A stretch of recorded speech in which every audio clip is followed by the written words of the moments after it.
Alan Ott. I'm an independent software consultant. Signe Software is my company.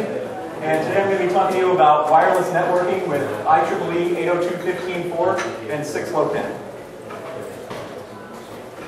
So what is 802.15.4? 802.15.4 is a standard for low power, low data rate wireless communication between small devices. So what do we talk about when we mean small devices? We're talking about small sensors, things of that nature, things that often don't even have a full operating system running on them, maybe something running on a microcontroller. So 802.15.4 forms the basis for low-rate wireless personal area networks, often abbreviated LRWPANs. These types of devices feature low transmitter power and a small MTU, maximum transmission unit. But as a result, what you get for that is lower power consumption and low cost. So right now you're all thinking, oh yeah, I've heard of that. You're talking about Zigbee.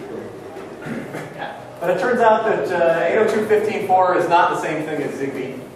802.15.4 is a MAC and PHY layer protocol. So on the OSI model, that's layers 1 and 2 only. Zigbee is a network layer protocol, layer 3, which sits on top of 802.15.4. And actually there are several layer 3 protocols which can make use of 802.15.4. We're going to take a look at some of those in a minute, and we'll look at one of them in depth. So while we're talking about Zigbee, it's worth mentioning that Zigbee is a trademark of the Zigbee Alliance. So they're the group that created and maintained the standard. And the Zigbee standard is available for no charge from the Zigbee Alliance for non-commercial purposes only. A paid membership is required if you want to make products which use Zigbee. Well, that kind of license conflicts with the GPL and other free software licenses. So until the Zigbee Alliance changes their license, there will likely not ever be an implementation of Zigbee in the Linux kernel. And this has been discussed on several mailing lists. There's also a thing called the Zigbee IP stack. So this is not to be confused with 802.15.4 and 6LoWPAN. It's actually something that they have based on Zigbee and 6LoWPAN. So what kind of higher level protocols are there that make use of 802.15.4? So we talked about Zigbee is already is one of them. But there's also MyWi-Wesh and MyWi P2P. So these are Microchip's proprietary mesh and peer-to-peer protocols. There's 6LoWPAN, which we're going to be talking about today. So this is IPv6 over 802.15.4. There's wireless HART, used for industrial automation, and ISA 111A, used for manufacturing control and automation. So what are some of the specs for 802.15.4? Well, there's 3 bands that it operates on. 2.4 gigahertz, 915, and 868 megahertz. So I know right now you're all looking at this trying to figure out which one of them has the fastest transfer rate. And they will all support 250 megahertz on one motor, 250 kilobits per second on one motor or another. So I only have experience with this one here, the 2.4, and that's what I'm using in the hardware today. So output power. Now output power, of course, is determined by your local government. So wherever you're going to deploy a system, you should check your local regulations and find out how much power you're allowed on what band you're trying to use. So these are just some numbers I was able to find off Google doing a quick search. I didn't go read any law or anything like that. But it looks like in the US and in Europe you can get 20 dBm on 2.4 gigahertz, so that's 100 milliwatts. There's a few different specs for 915 depending on where you are. All of them that I found seem to be more than 10 dBm. And on 868 you can go all the way to 30 dBm, which is 1 watt in the US. I'm not sure about other countries. So these numbers are not legal advice, of course. Check your local regulations. And also, if you're going to buy 802.15.4 hardware, you can talk to, if you can find a field application engineer or representative from the company that you're buying the hardware from, they can often help you with this kind of stuff. So what about power draw? We talked about 802.15.4 being low power. Here's some numbers just from published data sheets. So I can't confirm or deny that things like idle here is the same as idle there and things like that. But these are the published numbers. It's interesting to note that on a couple of these chips, they seem to draw more current during receive than in transmit. So data rate, like we talked about a minute ago, you can get 250 kilobits per second depending on the band and the mode that you're using. You can actually go higher if you use proprietary modes. So a lot of these transceivers have proprietary modes in them that will go faster. So the MRF24J40, for example, which we'll be looking at later, can do 625 kilobits per second if you turn it in turbo mode. Of course, when you do that, you're making it incompatible with other 802.15.4 devices. But if you're designing an entire network and you have control of all the hardware and you need the extra speed, go ahead and turn it on, I guess, if you want. It's your call. So the MTU, we talked about a low MTU on this protocol, and the MTU is 127 bytes per frame. That includes all headers. So it's really not very big. But remember, we're talking about small sensors, things that are not transmitting very much data. So this is ideal for that. Now, a future revision of the standard 802.15.4G is likely to bring a 2047 byte MTU. So this part of it has not been ratified yet. This will, of course, require different hardware if you want to make use of the larger MTU. So what kind of things can we use 802.15 for?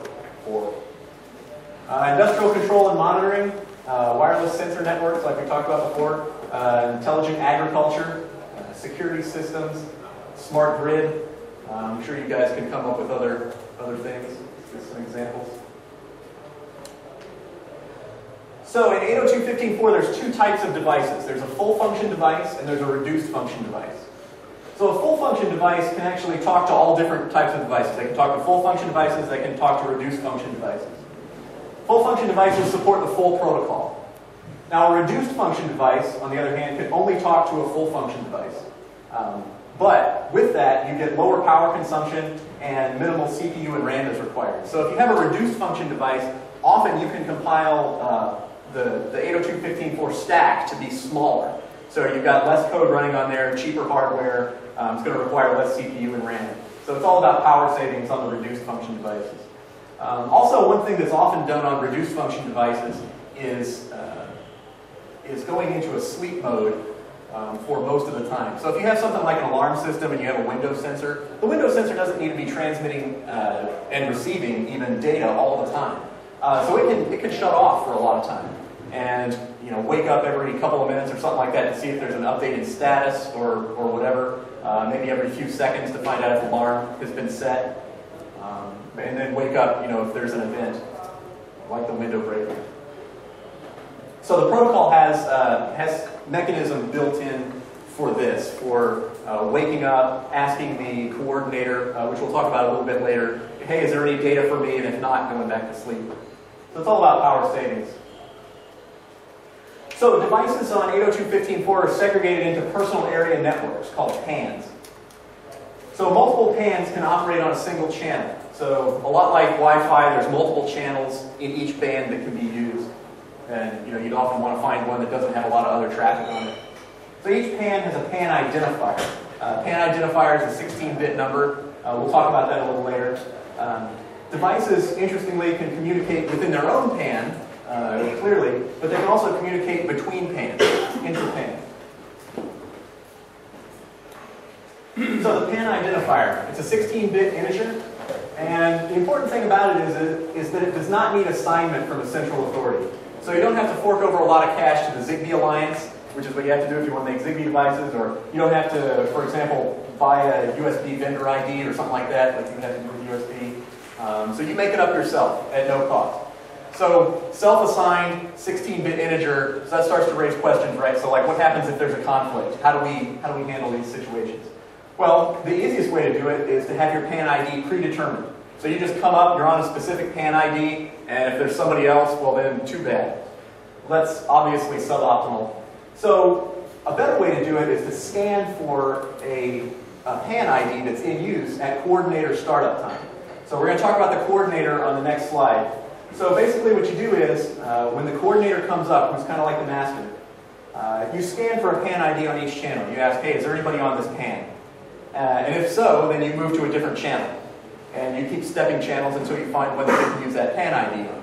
Or what you can do is you can scan for multiple PAN IDs on a single channel. So you start on the first channel and say, hey, is this one in use? If so, then you change it to a different PAN ID and check if that one's in use. And of course, you can do it, any combination of this.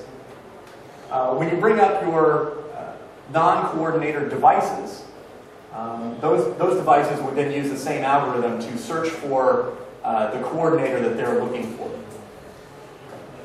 So, and this is done basically by requesting a beacon, and then checking to see if that beacon is from the person you expect, or from the node that you expect.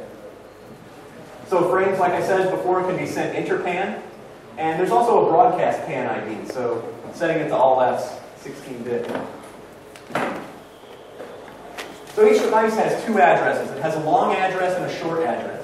The long address is a 64-bit globally unique device ID. So this is kind of like your MAC address on Ethernet. There's also a short address, a 16-bit pan-specific address. So this is assigned by the coordinator when your device joins the network.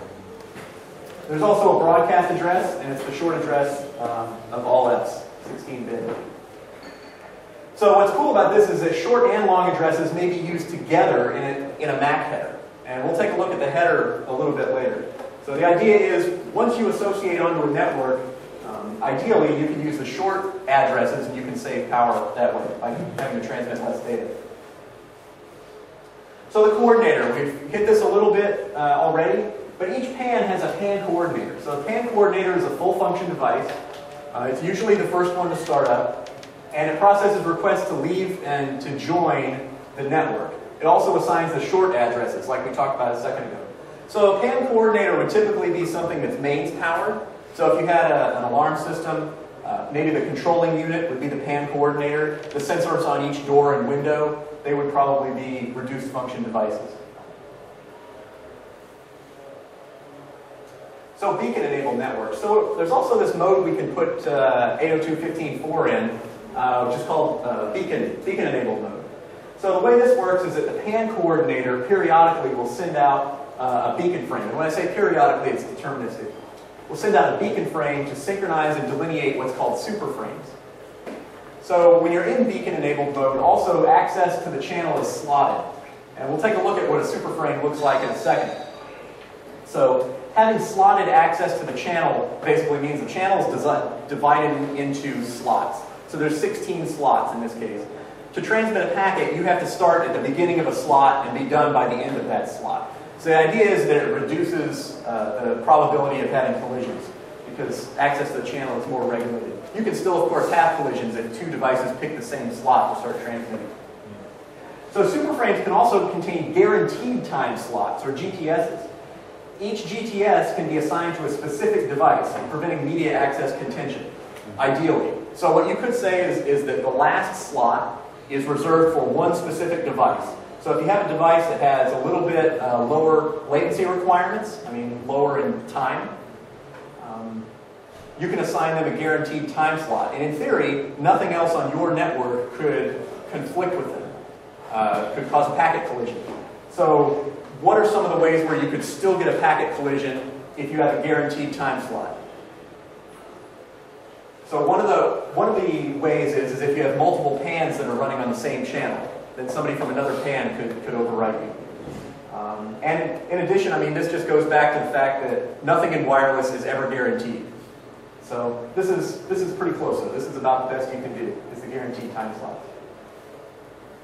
So beacon-enabled networks also enable devices to consume less power because the receivers can be switched off during parts of the super frame that they don't care about. So if you don't have a guaranteed time slot assigned to you, you could shut your receiver off during the entire guaranteed time slot period. So we'll take a look at this here. So here's a beacon-enabled network super frame. So you've got beacons, and in between you've got slots available for devices to communicate in. Frames must be in one of the slots. So there's 16 slots total, each one of which contains the beacon frame. So you've got 15 more to put data in. So here's if you have guaranteed time slots. If you have guaranteed time slots, they go at the end here, the contention-free period. And this, of course, is the contention access period. This is for anybody who doesn't have a guaranteed time slot to transmit on. And like I was saying before, if you don't have a guaranteed time slot, you can shut your receiver off for this entire piece of the frame. So you can save some battery doing that. So the alternative to a beacon-enabled network is a beaconless network. So on a beaconless network, no beacon frames are transmitted by the coordinator. Receivers must be listening all the time in order to pick up frames on the channel. So it's full-time contention access, and it's unslotted. Now this uses more battery, but it's also a lot easier to configure. So meshing. Meshing is the ability to route messages through multiple hops on the network between the source and destination. So if you envision you have 3 devices, you have device A, device B, device C. Device A and device C are out of range of each other, but they can both see device B. You could route a message from A through B, eventually to C. So that's how meshing network works. And that's done on the MAC layer, as opposed to like routing, which would be done higher up. So while 802.15.4 is designed with meshing in mind, it's not really part of the 802.15.4 standard. The standard leaves the details to the network layer. Zigbee and MyWi support meshing. So whenever you talk about 802.15.4 and meshing, this is the obligatory graphic you have to have. This is from the specification. And just kind of an example, you've got these clusters here, each one with a cluster head. And the idea that you can route to any node, but you can't necessarily see every node from every other node as far as range goes. So it's interesting that this picture is in the standard when they leave out all the details of how to implement it and tell you that it should be done somewhere else. So frame types. There's 4 types of frames on 802.15.4. There's the beacon frame. We talked about that before, which is sent out by the coordinator to set up the super frame structure. There's a data frame, transfers application data. So this is where the bulk of your data is going to go. Acknowledgement frames, which confirm reception, and the MAC command frame. So this gives you MAC layer network management. So associate, disassociate requests, beacon requests, and GTF requests. So up here, this beacon frame, this can also be requested for by a device. You can say, send me the beacon that has all of the data about our network in it. So here's the frame format. This stuff is down here on the PHY. This stuff is up on the MAC layer. You see the frame control, sequence number, addressing field. This is the interesting part here. Addressing fields is 4 to 20 bytes. So what does that mean? It's a variable length header. Based on bits in the frame control field, it will tell how many bytes are used for the addressing. So this is like with the long addresses and the short addresses. Short addresses are small, and the long addresses are larger. And you can have 1 and 1, a short to a long or a long to a short or something like that. And that's all set up in frame control. So 802.15.4 also supports encryption with AES. There are several modes with increasing levels of complexity and security. So why would you want to use different modes of encryption? Why would we just have to have it the most secure all the time? Well, to make it the most secure all the time, you have a lot of computational complexity in encrypting and decrypting. So if you use lower security at times when lower security is good enough, then you can save battery life because you're running less CPU. And different packets can have different levels of encryption in the network. So they use a pre-shared key and symmetric cryptography. So 6LoWPAN. What is 6LoWPAN? And why would we want to use it? So first, when you have a network of small devices, it's somewhat desirable to use IP to communicate with them. Why is that? IP is widely deployed, of course, it's on everybody's laptop. And IPv6's addressing space is large, even allowing small devices to have a real-world routable IP address. So you could have every Windows sensor, every part of a smart grid, something like that, could be IP addressable with the expanded address space. So what are our issues with this? Well, IPv6 has an MTU requirement of 1,280 bytes. That's a pretty large packet.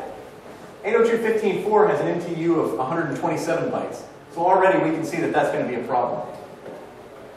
So what other issues do we have? IPv6 has a lot of header overhead, and just IP in general. So we'll take a look at an example here. So 802.15.4 has a maximum frame overhead of 25 bytes. And we saw that in the packet header a minute ago. Link layer security adds to that. So that's the encryption, the AES on the link layer. That leaves us 81 bytes left. So that's before we even start putting IP on the wire, or in the air, on the channel. IP is then going to start with a 40-byte IP header, and then if you're using UDP, you're going to have an 8-byte UDP header. Well, that only leaves you 33 bytes left for actual data, out of a frame that's 127 bytes long. That's a pretty serious frame header overhead, and it's clearly less than desirable. So what can we do about that? Well, what we need then, given those two things, is a way to wedge IPv6 into 802.15.4. And for that, the solution is 6LoWPAN. So 6LoWPAN is an Internet Engineering Task Force standard, which you'll know because it's RFC. And 4944 and 6282 updates it. So those are the standard documents for 6LoWPAN. So what does 6LoWPAN provide? It provides, first, packet fragmentation below the network layer. So that's above the MAC layer and below the network layer. So this comes in somewhere between layers 2 and 3, right? The other thing it provides is header compression. So we can compress IP address space when, we can compress IP addresses when they can be derived from other headers that are part of the same frame, such as the 802.15.4 header. Well, how does that work? How can you just get rid of the IP address? Well, the first thing you can do is you can compress the prefix for link local addresses, so ones that start with FE80. You can also get rid of the address completely when it can be fully derived from the link layer address. So who does IP6 in here? Anybody doing that stuff yet? All right, yeah. So from that, you know that the link local address can be derived from the MAC address, right? There's a very standard way to do that. Well, the same thing is true in 802.15.4. And when you do that, you don't have to have an IP address. You just set bits in the header that say, yeah, I'm using the standard way to generate link local IP addresses. So that saves you a lot of data right there. 6LoWPAN can also compress other common headers for TCP, UDP, and ICMP. So meshing. We talked about meshing a little bit before. 6LoWPAN has a mesh address header to support routing of packets in a mesh network. The problem is, it leaves the details of the routing to the link layer. Well, remember before that 802.15.4 leaves mesh routing to the network layer. So, good luck with all that. So what does all this mean? So using 6LoWPAN and IPv6, we can give every small device a real-world routable IP. And that's pretty cool. Because that makes administration of all these devices a whole lot easier. You can use standard tools, SSH, Telnet, FTP, TFTP, I mean, you name it. The thing that we also get with that is that it makes security a whole lot more important, right? If everybody's on the real internet, you have to keep the bad guys out. So that adds an extra requirement of making your stuff secure. So like I said, standard tools, web-based interfaces even. All right, so that's great. What does that mean for us in Linux? So what is Linux? What is the support in Linux for 802.15.4 and 6LoWPAN? Well, right now there's 2 kernel trees and 2 project websites. There's the Linux Zigbee project and the Linux WSN project. WSN is Wireless Sensor Network. Clearly, that's suboptimal to have 2 projects going, and there's work being done to fix this up. This isn't a fork or anything like that. I'm going to go through a little bit of the history of why it is that way and what's being done moving forward. So the Linux Zigbee project. This was originally started by engineers at Siemens, and originally they intended to provide an in-kernel Zigbee implementation. But this was before the license incompatibilities were really discovered and discussed. And once that was discovered, they shifted the goal to implementing 802.15.4 and 6LoWPAN instead. So that's why it has the Zigbee in the name, even though it isn't Zigbee. It's kind of a misnomer. So the status is, there's a project kernel. It's based on 3.3RC5, and it has a working implementation of 802.15.4 and some 6LoWPAN. Unfortunately, the key players in this project have since been reassigned and no longer are able to work on it full time. And the kernel on that project has not been updated in 6 months. So that's kind of unfortunate. So what do they provide? They provide user space tools, so IZ Coordinator, and IZ Chat for device configuration and a PAN coordinator implementation. And the chat program is just a raw way to test sending raw packets. It also provides drivers for these chips right here, the Atmel AT86 RF230, Texas Instruments from ChipCon 2420, and Analog Devices 7272. And also this Redwire Econotag. This uses serial.c. We're going to look at the Redwire Econotag later. It's a general purpose programmable development board with an ARM7 on it. and it has firmware for talking to the Linux 802.15.4 stack. Okay, so after the key players got reassigned at Siemens, Alexander Smirnov started getting the work from Linux Signe project into the mainline kernel. And the current mainline kernel now contains the most up-to-date implementation of 802.15.4 and 6LoWPAN. We're taking new patches, well, Dave is, taking new patches through the NetNext tree. So what's the current support? There's the same user space tools as in the Linux Signe project, and there's support for 802.15.4 raw sockets and 6LoWPAN. The 6LoWPAN support in the mainline kernel is much better than in the older Linux Signe project kernel. There's a couple of things that still haven't made their way over. We'll talk about that a little bit later, but for the most part, what's in the mainline kernel right now is the latest, most up-to-date implementation. So driver support, there's two drivers supported. The AT86 RF230, which is one of the ones from the other project, and this one is new, Microchip MRF24J40. So I wrote this one, and it got accepted about a month ago or so. And also the Redwire Econotag is supported, but currently that driver is out of tree. And of course, ideally, we'll get that into tree. So what are the limitations? What don't we do? Well, right now, beacon-enabled networks, with and without GTS, guaranteed time slots, we don't have any support for that yet. There's nothing supported in the way of security yet. Association, disassociation, we don't have that. Although this part works in the Linux Signe project with the IZ coordinator, but it's not quite in the mainline yet. Channel scanning in kernel. Acknowledgement, control of sending the acknowledgement frames. The acknowledgement frames are typically sent from the hardware so that it's low latency and can meet the timing requirements of 802.15.4. But we don't have anything in there to turn that on and off and manage that. We of course need more device drivers. Ideally, we'll take all the ones from Linux Signe and move them over into the mainline. The issue with that, of course, is that you have to have somebody who has that hardware to make sure it works before we can put it in there. So. Or people can send me hardware, either way. Happy to play with new hardware. Likely there's much more to do that's not on the list. So what are our limitations in the 6LoWPAN code? Well, right now, not all of the address compression types are supported. So as a result, communication between Linux nodes works okay. We can process and receive everything that we can transmit. So that's good. But unfortunately, communication between Linux and other OSs is not so good. Mostly because they use these compression types that we don't have yet. Fully uncompressed headers are not supported either. And some of the 6LoWPAN header types are also not supported. So that all sounds like a lot of bad news. But don't be put off, because there's a lot of stuff that does actually work. IPv6 communication works between Linux devices. So SSH, ping 6, all that kind of stuff you can do. You can also capture packets with TCP dump and Wireshark. Wireshark has a really good dissector for 6LoWPAN and also for 802.15.4. The one for 6LoWPAN, I can't remember the guy's name who wrote it, but he's one of the guys who's on, his name is also in the 6LoWPAN documents, and it's really good and it's really tight code. So, I know a lot of you are wondering, what are the exact steps for setting up a 6LoWPAN device? So I've provided these for you here.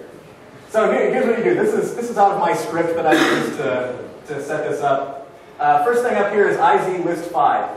So this shows all the WPAN 5 physical devices. So when they come up, when the way the driver is constructed, it doesn't just show up as a WPAN 0, it shows up as a WPAN 5. And then we have to add that WPAN 5 and create a WPAN 0. So it's just one extra step. So that WPAN 0 is a device that will show up in ifconfig. So once you've got that up, you can set the hardware address. So most of these small devices don't have a MAC address or a 64-bit long address built into them. So you set that up manually from the software. So the next thing you do there is you just bring it up with ifconfig. So the next thing we want to do is we want to set the PAN ID, the channel, and our own short address. So this is a temporary hack, right? Because normally the short address is going to come from the coordinator. But here we're just going to set it manually for now. So we set up WPAN 0, this is PAN 777, channel 11, and a short address of 2. So next thing you want to do is create a 6LoWPAN link and set its hardware address. So you add this link here, 6LoWPAN, LoWPAN 0 attached to WPAN 0. And then you set the hardware address for the LoWPAN interface. And then you bring the LoWPAN address up, or the LoWPAN interface up. So who else is supporting 802.15.4 and 6LoWPAN? First is the Kentucky OS. Anybody use Kentucky or look at it or anything like that?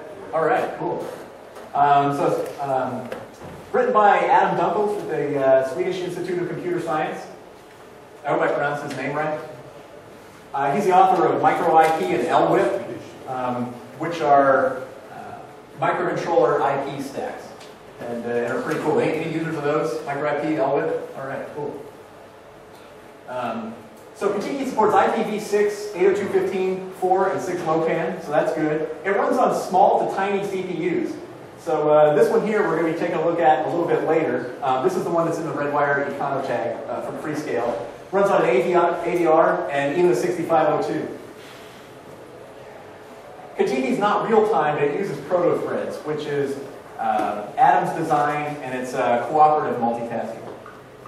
And it's released under a BSD license.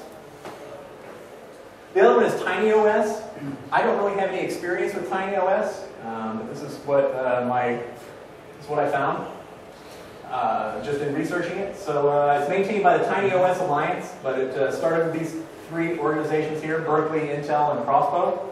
And it seems like it needs to run on a little bit larger hardware than Kentucky. I could be wrong on this, but from my reading about it, this is what I was able to find out. So like MSP 430, the larger Atmels, and that X scale over there. The applications are written in NES-C, which is similar to C, but not exactly, and it requires a custom GNU toolchain. But TinyOS has support for beacon-enabled networks. Kentucky does not have that, and of course Linux doesn't have that either. All right, demonstration. So what are we going to do here in this demonstration? What kind of hardware are we going to use? Well, I'm going to have 2 different nodes, and we're going to communicate between them using 6LoWPAN and 802.15.4. The first node is a BeagleBone, and I've got attached to it an MRF24J40 MA and MaxBotix ultrasonic rangefinder. Node 2 is this laptop over here with a Redwire Econo tag attached to it. All right, so we're going through the hardware here. MRF24J40 MA. This one is government certified in the US, Canada, and Europe. So I don't know if you guys have built stuff with wireless before. If you build, my understanding is that if you build a board that is designed to transmit, it has to have government approval. But if you buy a module, which is already certified, you do not have to have government approval. So buying this module is good because you don't have to go through government certifications.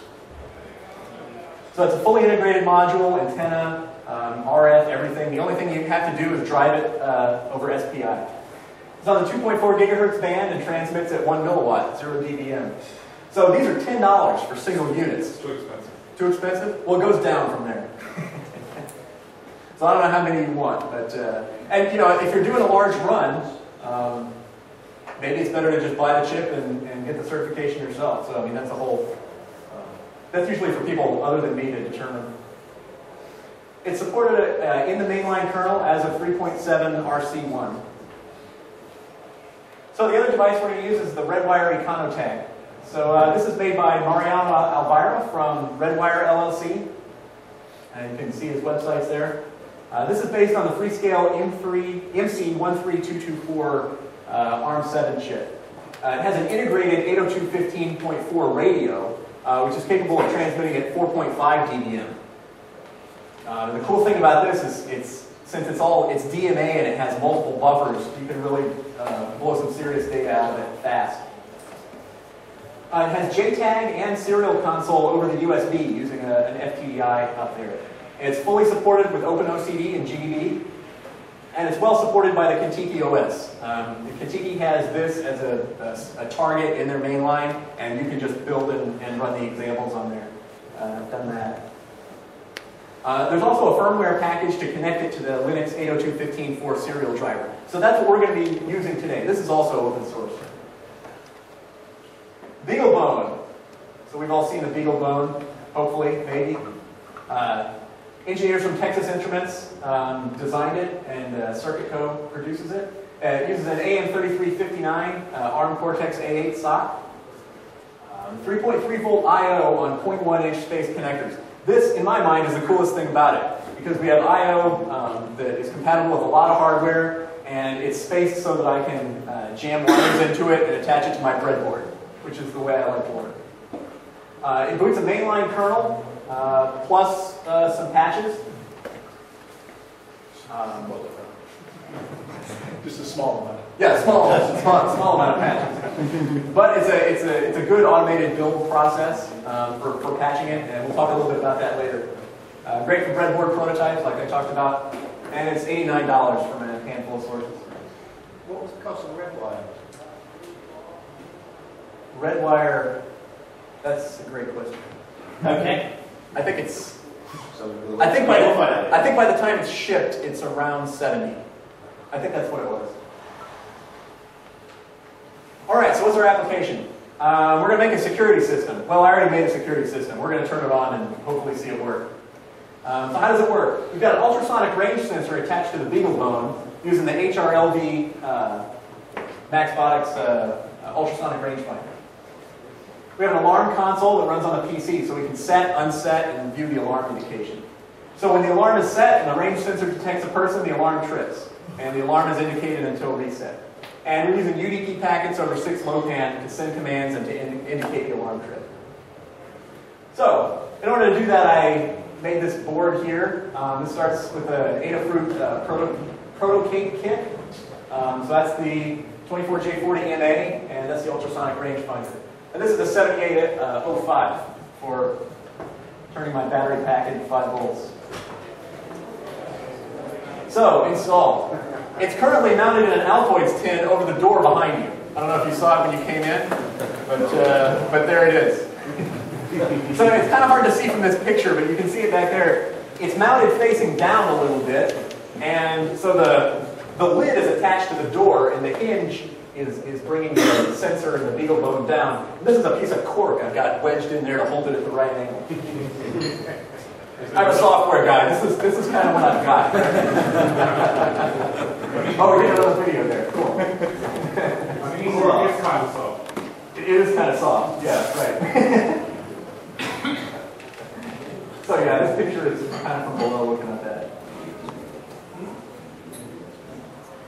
All right, so on the PC, we've got this just basic, quick and dirty GUI right here. When you look in the code, there's kind of a little Easter egg that you can find to see how dirty it is. Actually, there's only one thing in here that's kind of a hack, but it's kind of a funny hack as you see it. But anyway, the current return is indicated here, and this is all in millimeters, coming directly from the sensor. And you get a green light when the return is in range. You get a red light when the alarm has been tripped. All right, so let's see if we can make it happen. Take this chair. Oh, sorry. Oh, that's all sorts of stuff.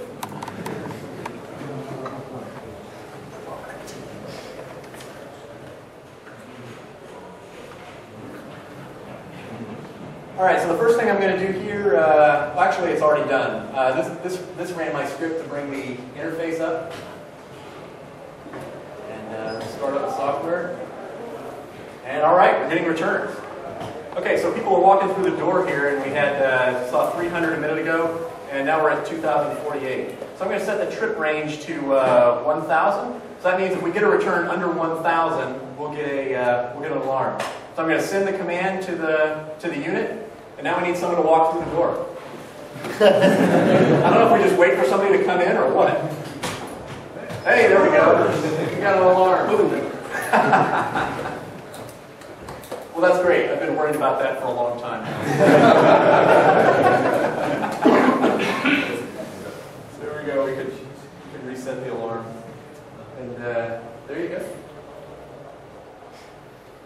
So that's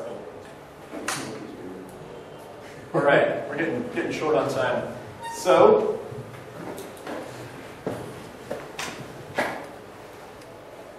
what was used in making all that stuff? Well, about 2 seconds worth of demo used a lot of code, a lot of work. So right now I'm running the mainline kernel 370RC2 on the PC, and I'm running the BeagleBone kernel from this address right here. Kun Koi. I'm working on pronouncing his name correctly. He maintains this tree right here. So this isn't actually a kernel tree, but this is a script and some patches that checks out a kernel tree, applies the patches, and then you can build it from there. And he has exact steps listed in the README file for how to get all that working. I'm also using resources that are downloadable from this this website address on my website. That's actually not entirely true yet, but they will be on this website. And if they're not there by the end of next week, send me an email and remind me that I promised. So they will be there. So I'm using Tony Chenow's 6LoWPAN and IEEE 802.15.4 fixes. So there's a small handful of patches that are post-mainline that I have in there. Those have been submitted to NetNext. Hopefully they'll be making it in there soon. I've got the source code for the sensor and controller software, or WIL. The device tree mods I had to make for the BeagleBone. This was kind of just a big hack, so don't expect anything earth-shattering in there, because I just hacked it till it works, kind of. Also a hacky board stub file that I had to put in there for the BeagleBone, just because I don't have GT support yet. And I've also got a hack to slow down the econotag's transmit. Since we're not doing ACKs on the Mac layer, and the econotag can transmit a lot faster than the MRF24J40 can receive. I'm going to talk about that in a second too. So what are the lessons learned? Well, the biggest lesson learned is that 6LoWPAN requires all fragments of a single IPv6 packet to be received at the same time. So what do I mean by that? If you have an IPv6 packet that's broken into 7 6LoWPAN packets, fragments, each of those fragments has to be received for reassembly to occur, of course, right? If reassembly does not occur, then something at the IPv6 layer, if you're using TCP, for example, will request retransmission. No retransmission is requested at the 6LoWPAN layer. So if you only miss one of those, it has to time out at the network layer. And then the network layer requests retransmission. The problem is, if you're only getting about half the packets that are coming through, you'll never get all 7 of those at once, right? If the first time you only get 1, 3, 5, and 7, and the next time you get 2, 4, and 6, you'll never have a packet reassembly actually happen. So what you really need, and this is called out in the 6LoWPAN spec, you really need MAC level acknowledgement and retransmission to be turned on.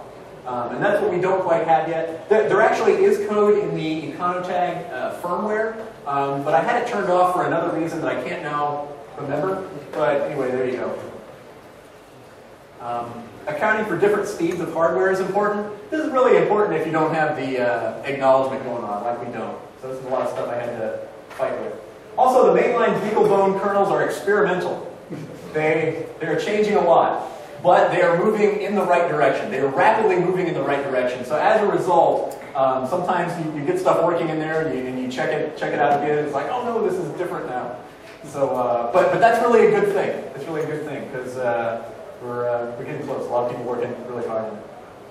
So it's hard to be on the bleeding edge of 2 things at once. So being on the bleeding edge of mainline kernel and trying to be on the bleeding edge of BeagleBone kernel, also 2 things at once, it causes a lot more challenges. It's all amplified when you have to do it twice. Well, I couldn't have done this by myself. Tony Chenow reviewed this document for me, and I also wanted to thank the Pound Beagle on Freenode Help Desk. I know they love being referred to as that. So, Matt Porter, Punya Yao, Matt Ranastay, and Panto Antonio.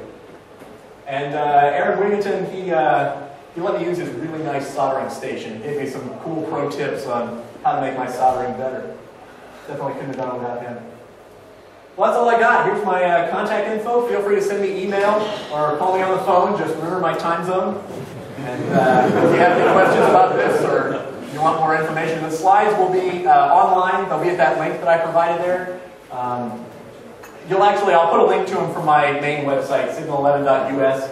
You go to the open source section, I'll put a link there for slides from ELCE 2012. There'll also be, the Linux Foundation will be putting them up on the ELCE website as well, if history is any guide. So that's all I got. Thanks for coming, I appreciate it.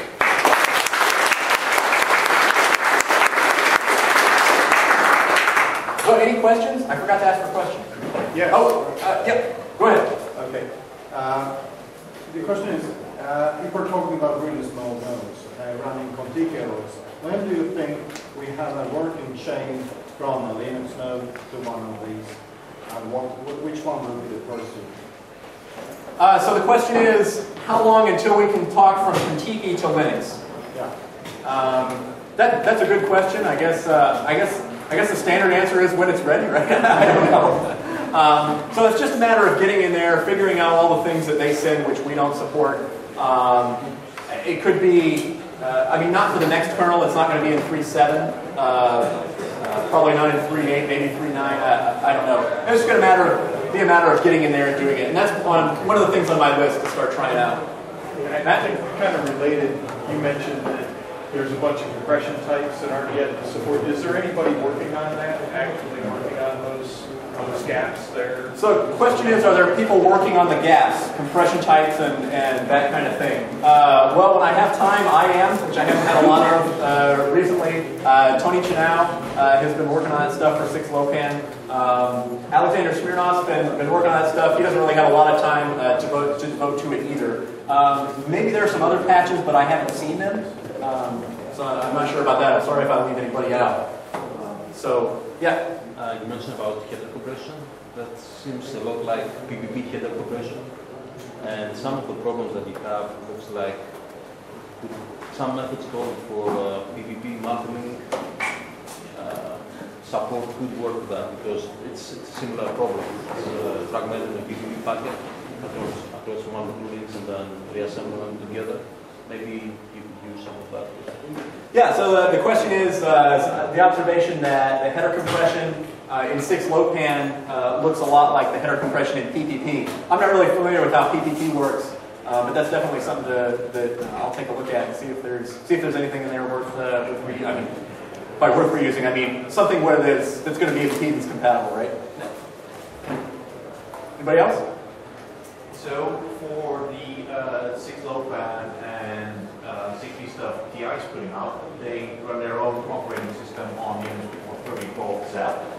Right? There are also efforts to port that to Linux. So you run the Zigbee stack or 6LoWPAN on your PC. How does that fit into the Linux 6LoWPAN world?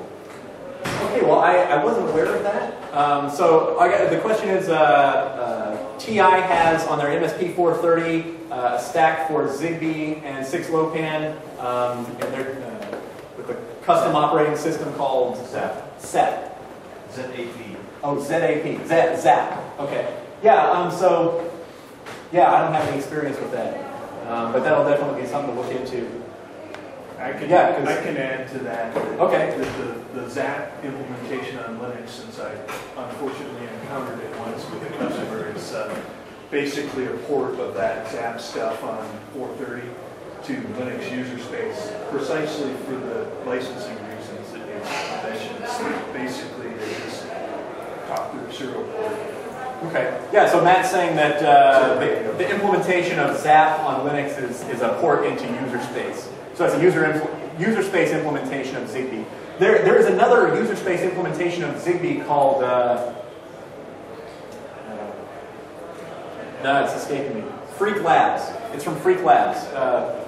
It's Freak something. Freak Zigbee? That doesn't seem right. Anyway, Freak Labs. They have an implementation of it, but the guy has kind of talked about how he might not be supporting it anymore, mostly because Zigbee and their closed nature, Zigbee Alliance and all that stuff.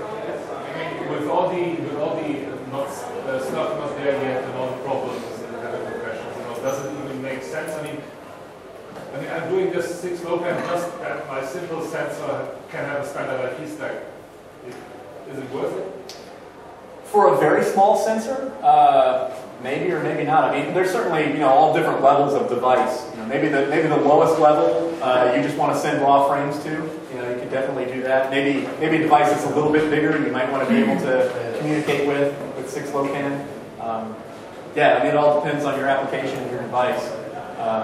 And for example, I mean, would you ever make an alarm sensor out of a beagle bone? Probably not. It draws too much power. Right? You want to make it out of something that's tiny, that doesn't have any OS, that can go to sleep a lot of the time. So yeah, I mean, it's all about the level of size of your device. So could you use both 6LoWPAN and one of the other user space ZigBee solutions? Maybe you have the BeagleBone as a controller and then just subtle the idea.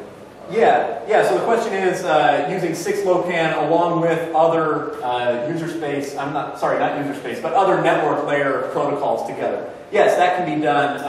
There's talk in the 6LoWPAN spec about how you want to set up your first byte. Because one of the problems is in 802.15.4, there's not a type field in the frame like there is with Ethernet, where you look at that and it's like, okay, that's 800 hex. We know that that's IP. We're throwing it into IP processor.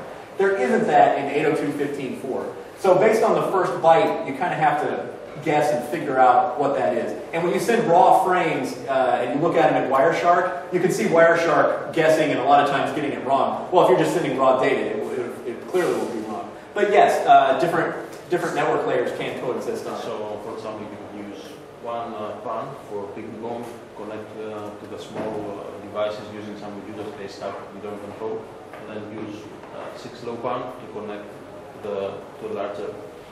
Yeah, so what you're saying is use different PANs, one for